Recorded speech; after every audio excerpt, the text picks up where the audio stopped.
Então tem, né, desproporção padrão de homem, de mulher. Eu vejo muito isso na consultoria. Vocês sabem que eu dou consultoria online há mais de 10 anos e a gente acaba vendo coisas que são padrões. Então já clica no gostei, se inscreve no canal, porque é o seguinte, normalmente no homem, tá?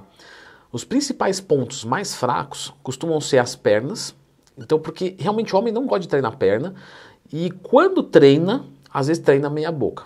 Então não tem como, né, gente? Então não adianta ter só um treino bom no papel. Tem que ir lá e dar tudo de si, assim como você dá no bíceps. Só que é desgastante, às vezes a pessoa fica enjoada depois do treino, etc. Aí, então vai dando uma restringida aí em quem aguenta de verdade. E principalmente panturrilha, a gente vê muita dificuldade dos homens. E aqui, eu já falei isso em outros vídeos, que essa desproporção da panturrilha, você pode ver que um monte de gente tem. Aí você fala, cara, mas será que tem tanta genética ruim de panturrilha assim? Ou será que o pessoal treina errado? E com certeza, tá? A maior parte treina errado. Eu digo isso porque eu já peguei vários alunos na consultoria. Leandrão, panturrilha é meu músculo mais fraco. E eu não fiz nada. Leandrão, não fez nada, então não vou contratar. Não. Quer dizer assim, eu não fiz nada demais. Não foi focado a panturrilha. Só foi treinado normal.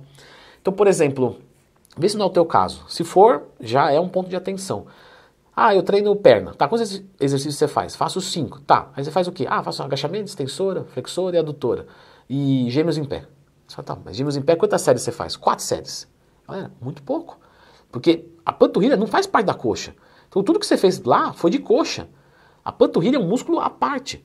E ela não foi ativada de verdade, né, hipertroficamente falando, você treinando coxa.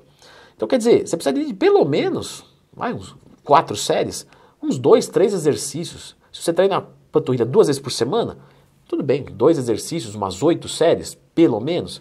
Se você treina uma vez por semana, umas 12, 16 séries, ou seja, 3, 4 exercícios de panturrilha, né? A maioria não faz isso. E aí você corrige isso só aí, na montagem do treino, nossa, já melhora bastante. Falei sobre isso no meu curso que ensina como montar um treino em periodização do zero, né? O volume correto para cada agrupamento muscular. E panturrilha a gente vê esse erro, tá? Então corrige. Coxas normalmente tem mais a ver com intensidade do treino ou não fazer o treino. Tá? Quando eu falo de homens. Normalmente a estruturação do treino de vocês não é ruim. Então vocês vão lá, faz 3, 4 exercícios, tal. Às vezes esquece de colocar uma técnica avançada, tudo bem, mas ok, né? É mais a aplicação do treino. A pessoa não vai até a falha. Leandrão, já ensinou como é que treina até a falha? Já, só procurar dentro do Twin Mais Tema. Que tem um vídeo que ensina como treinar até a falha na prática. Um outro ponto que também pode acontecer de desproporção é em relação aos glúteos, né? Então tem homens, por exemplo, que não treinam glúteo e vai muito bem. Vai tranquilo, o glúteo do cara é sensacional. Só que, fazendo agachamento, leg press, passada, né, afundos, etc. Só que tem gente que não, tem gente que tem dificuldade. E aí tem que dar pau no glúteo, não tem jeito. Tem que focar, tem que fazer exercício isolado. E homem não quer fazer exercício isolado de glúteo. Ah, porque é muita vergonha fazer exercício isolado de glúteo. Sim, mas vergonha você já está passando, né? E está passando 24 horas por dia.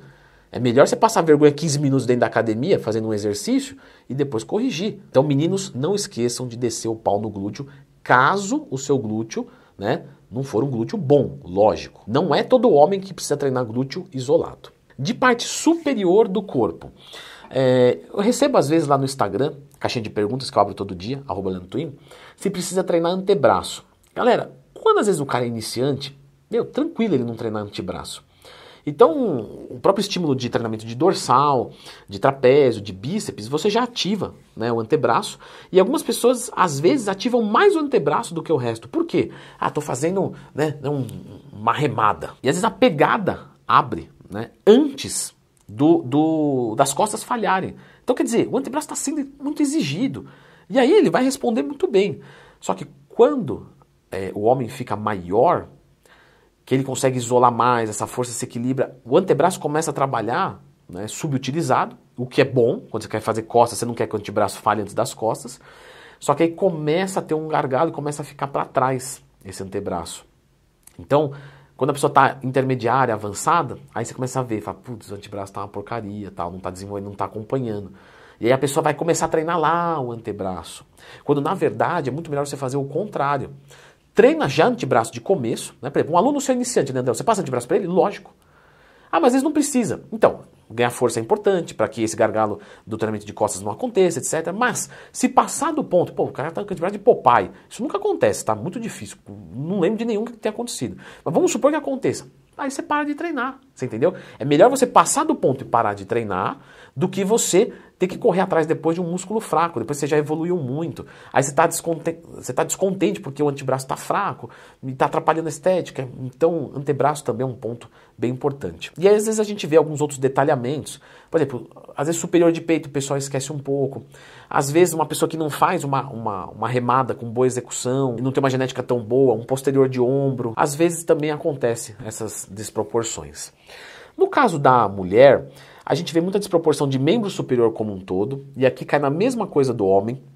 Ou ela não quer fazer e não faz e acha que está tudo bem, só que a partir do momento que ela começa a ter um membro inferior muito desenvolvido, o membro superior acaba ficando um pouco estranho, né? Então no começo tudo bem, ela ganha um pouquinho de perna ali, tá bem ok, mas aí a perna começa a sobressair muito, o glúteo também, e aí você fala, cara, mas tá estranho, né? A pessoa só treina meio corpo, isso dá pra ver.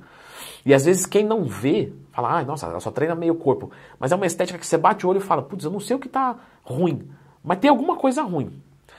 Então mulher às vezes não quer treinar, ou quando treina, treina meia boca, porque acha que vai crescer, que vai, nossa, vocês não vão acordar forte do dia pra noite.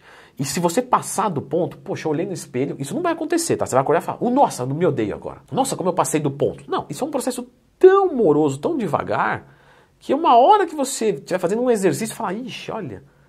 Aí você começa a se preocupar e de repente você troca o seu treino para fazer manutenção. E aí você continua crescendo o membro inferior, que é na mesma coisa do antebraço do homem, tá? Então, membros superiores para a mulher como um todo. Glúteos de mulheres, às vezes também tem uma desproporção entre exercícios que são de flexão e de abdução. Por quê? Quando você faz uma cadeira abdutora, você está crescendo o glúteo médio e mínimo, e quando você está fazendo uma elevação pélvica ou um 4 apoios, você está focando o glúteo máximo. E aí você percebe que um vai dar mais largura e o outro vai dar mais espessura. Os dois são importantes, mas, por exemplo, numa mulher de quadril muito largo, talvez reforçar os exercícios de flexão de quadril é melhor do que de abdução de quadril. E vice-versa. Tem mulher que tem o glúteo muito projetado para trás e o quadril estreito. Então, cadeira abdutora para ela é bom. Posterior de coxa para a mulher também costuma ficar bem para trás, né? Parece que esquece que tem na posterior. Na verdade, não é isso. É que às vezes faz extensora, aí faz agachamento, aí faz leg press, aí faz flexora. Então, o agachamento, o leg press trabalha o quadríceps muito mais do que o posterior de coxa. E aí pode, às vezes, criar alguma desproporção. E mulher, às vezes, também esquece de treinar adutor de coxa. Meninas, não esqueçam, tá? O adutor é muito importante e ajuda a complementar no volume da coxa como um todo. Então, explorem todos os movimentos possíveis de coxa, certo? Eu vou deixar agora a indicação de um vídeo aqui com várias dicas, né, para quem treina, que são pequenos macetinhos que você pode incluir no seu treinamento, que vai melhorar, nossa, um caminhão, assim. Coisa fácil para você colocar em prática ainda hoje, e ter resultado daqui a pouquinho. Dá uma conferida aqui.